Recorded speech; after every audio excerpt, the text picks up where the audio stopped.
My name is Hawk. Welcome to my shop. Welcome to my channel. I make props and costumes. Recently, I've been fighting with the Ghostbusters Proton Pack. Not this one. This one works perfect. I have a full-size one that I've been fighting with. The problem is, I've been viewing it as an electronics project, and I'm fighting with it, as opposed to viewing it as an electric project, which I think may be where I'm supposed to go with that. But to kind of cleanse my palate, I've decided to do a lightsaber build. So I'm going to take a pre-existing sound and light board, retrofit it to my lightsaber. This is my lightsaber. I have an entire video about this lightsaber. It's all metal. I built it myself, and I absolutely love it. It's got a little button. When I push the button, the orange light comes on. It doesn't make any noise. It doesn't do anything cool. I kind of want it to. In a picture at a convention, all you see is the light. You don't actually see the hum or the light. It's just the light, and that's it. And that's all I really focused on. But I picked up this. This board is pretty neat. Does the lightsaber thing. Got the sound. Right? And it's got all the stuff I want my lightsaber to do. These two connections, you can't quite see, can you? Let's fix that. We'll bring you in. We'll give you a top-down view. That's an idea. This board has all the cool stuff I want. The problem is it needs to fit inside my lightsaber. It's gonna fit kind of like that, right?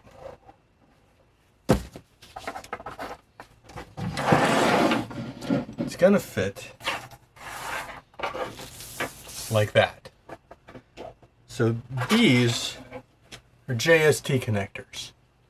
I need to add one to the battery, one to the emitter, or the sound system. So maybe we'll get away with leaving the sound system alone. But I kind of want to extend the light ones, so it's back here farther. Suppose we should just take everything apart, huh? Yeah, it originally ran off a 9-volt. It was absolutely nothing special. So part of the problem we're going to have is the power button. It's going to be way larger than I want it to be. Alright. This is the part. I gotta commit. So I have to cut all these wires because they don't have a connector on them, like this one does. That's one of the things I want to fix. You can see it was just a power button and a LED. It's possible I could just push this there, widen this hole, and make my little floating cover piece a bit bigger, and that would solve, I'd say, 75% of my problem. I want the power button here, but I want it to charge from down here. So I'm going to have to rewire these anyway. And if I rewire them farther, I can move the board farther away and have room for the battery down here. I also want to put the speaker in this, which I haven't quite figured out yet. It is just epoxied in. I could just unepoxy it and then pop this one out, huh? Maybe? Did a really good job of wedging this end cap on. I may have to actually hit it with a hammer.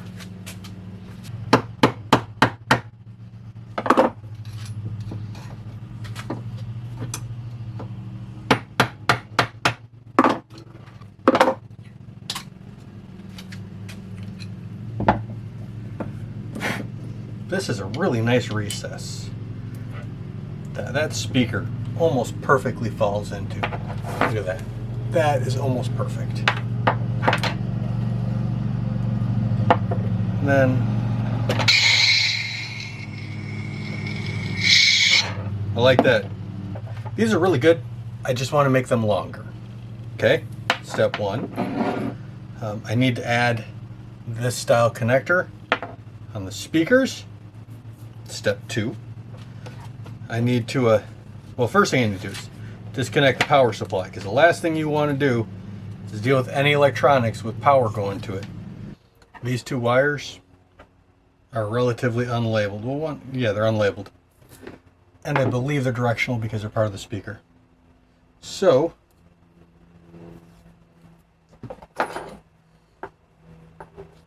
since I'm going to have to take them apart, I am wrapping one of them in black electrical tape. That way when I cut it, I know which one to connect to which. So right now I just want to get everything apart. And then we'll put everything together. They're about the same length. Cut one, then the other. So this, everything is taken off of the board now. All the stuff that dangles. The speaker fits beautifully in there. So then I can re-wedge this on. And the speaker is completely contained. So once I put connectors on the speaker's pretty much done. The light already has connectors. Problem is, it doesn't quite fit in this tube. So I'm gonna have to back off all of these screws to slide it all the way in. We'll deal with a retention in a bit. I'm also gonna have to lengthen these, so we'll wait with that. That's easy though. It's already got the connectors on. So now I need to figure out whether I want to desolder all of these buttons. I mean, of course I don't, but you know, I don't have much of a choice. We are going to wrap the entire thing in shrink wrap, and that we don't have to worry about it shorting since this is a metal housing. Alright, we're going to desolder all of these. We'll bring you in for that though. So I'm starting with the easy stuff first. I have snipped the connector off of the LED because there's two of them. And I'm just going to extend it with a longer bit of wire. I'm going to twist these together and then solder them. I cut them at different lengths just because that way I know there's no way they can accidentally short out or anything stupid like that. So I'm just going to twist the wires together. And since this is a solid wire and a braided wire, I'm going to fold the soldered wire or the solid wire over so it's got something to positively affix to. And I'm going to solder that, fold it flat, and put some heat shrink tubing over it.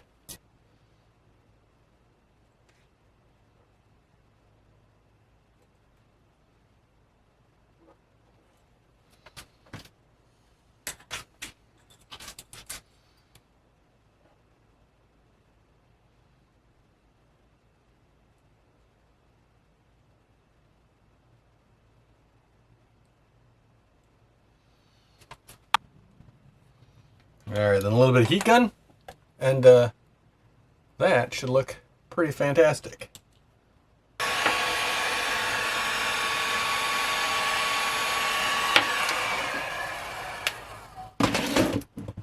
Alright, it only takes a couple of seconds, and heated nice and... I heat the wire and then, or the tubing, and it shrinks around it. Pretty happy with that. I'm just going to do that on everything else, basically. This is where everything could go horribly wrong. There are 4 points. 2 of them, I believe, just hold them in place, and 2 are the actual leads. We will find out as soon as I unsolder this, desolder, as soon as I remove all this solder.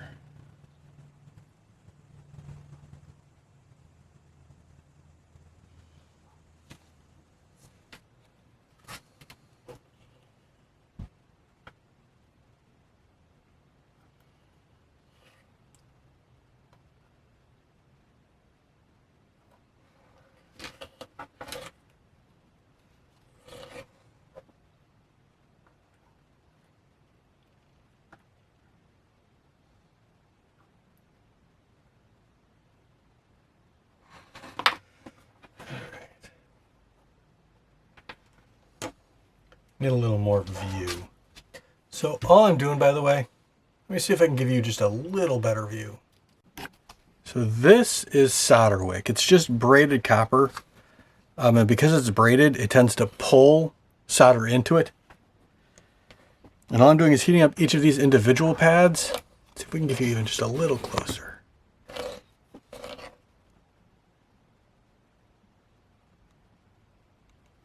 So all I'm trying to do is sop up all the solder that's here. I'll probably never get all of it, but I should be able to get a good chunk of it.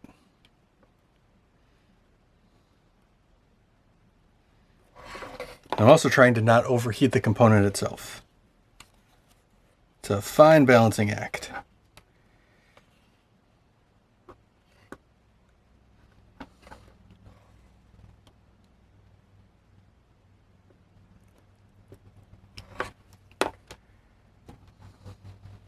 So solder doesn't want to stick to cold things. So as long as I heat the tip up too, I should be able to pull some solder off that way as well.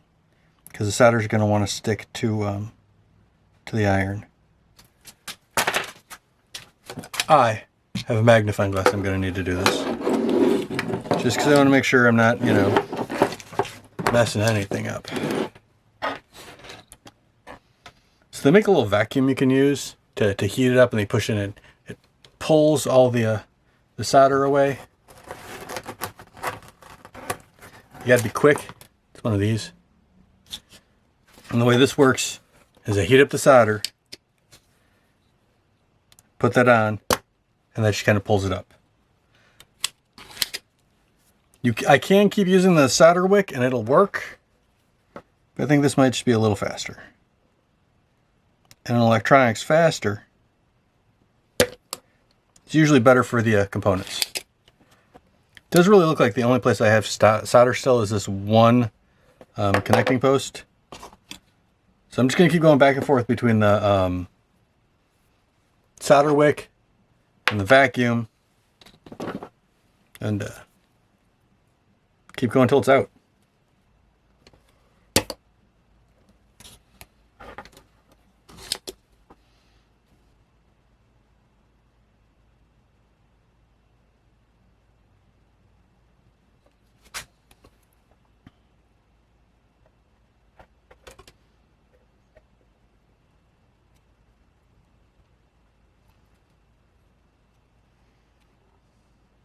All right, the board's gotten actually warm enough. I'm a little worried about it. So we're gonna let everything cool off and come back in a minute. None of that went to plan. Let me show you what happened.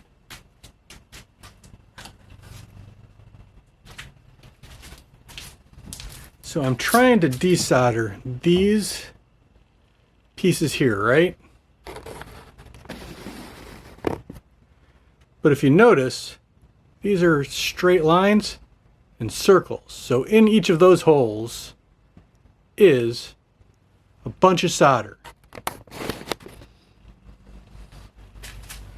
No way I can get that out. No way I can. I'm sure somebody who knew what they were doing could do an easy job. So I was trying to get the power off. So at the very least I wanted to move the power somewhere else. The trace disconnected, which means this board is now useless. So I tried taking it off, because maybe then I could, no, didn't work either. So nothing went as planned, which is kind of my experience with electronics lately. Added a hole here, and then a mounting hole here.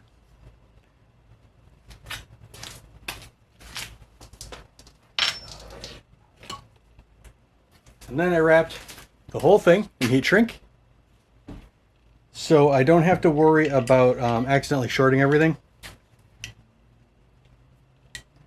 I have my longer leads, so I should, in theory,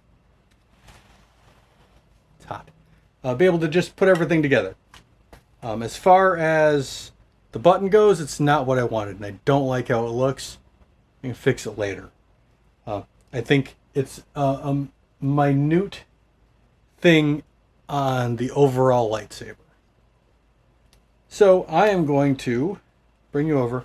We're going to set everything up and try and put this thing together and see what happens.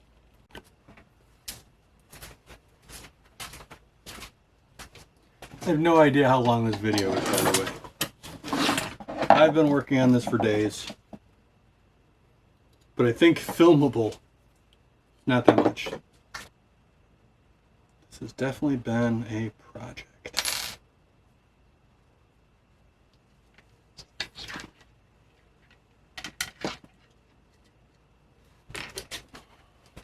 You ever have one of those days? Today's one of those days. Because this bolt is now completely stripped out.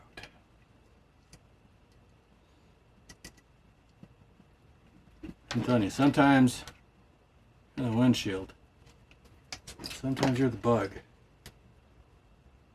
Today I am the bug. Looks like my power button's not going to clear.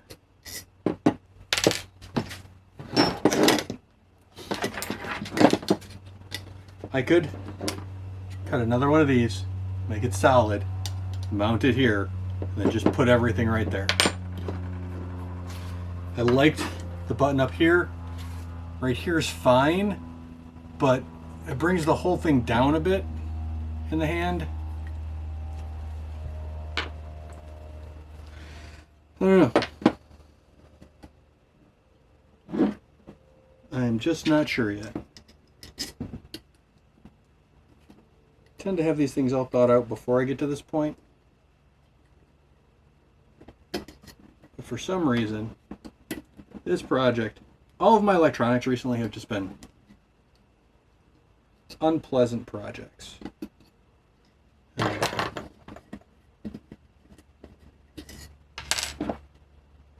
Everything back out and big in this hole and hope and pray. I got everything together and the leads for the speakers are too short because I really want it in the pommel. So I've just wired and soldered and heated these. All I did was strip these ends because both of these wires are white.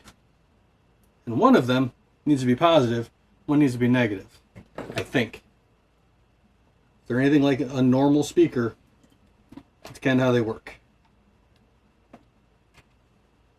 It's a little piezo speaker, so it might not have polarity issues.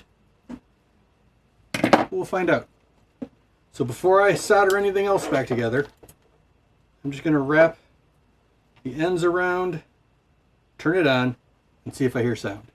If I don't, I'll switch the leads, turn it on, and see if I hear sound.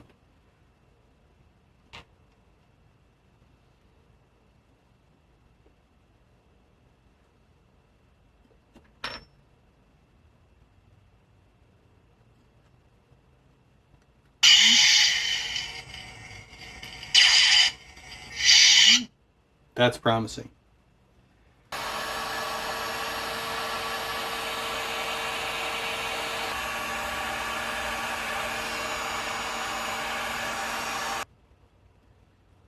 Try and feed as much as I can into this long tube. And whatever else doesn't fit, doesn't fit.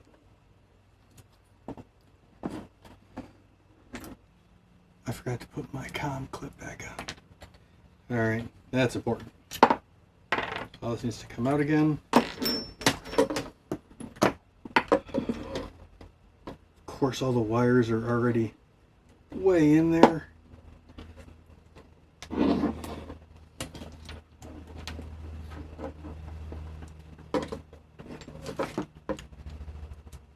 This is I may have to disconnect everything moment. That's unfortunate.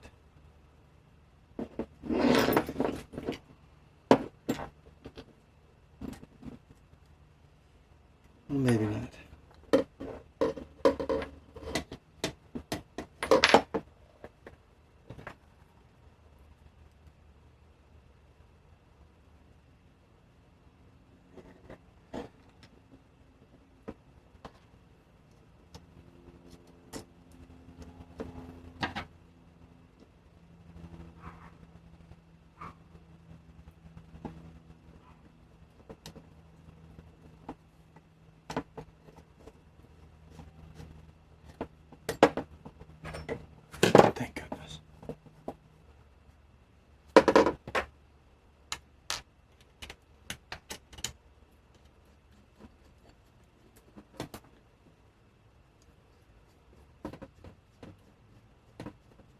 I'm going to cut this bolt down a little bit.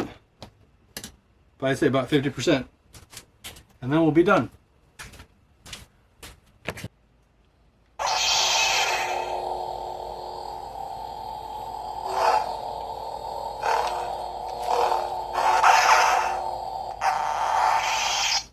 So it's not what I wanted. I have to actually activate it through a hole. I could put something in there to activate it for me.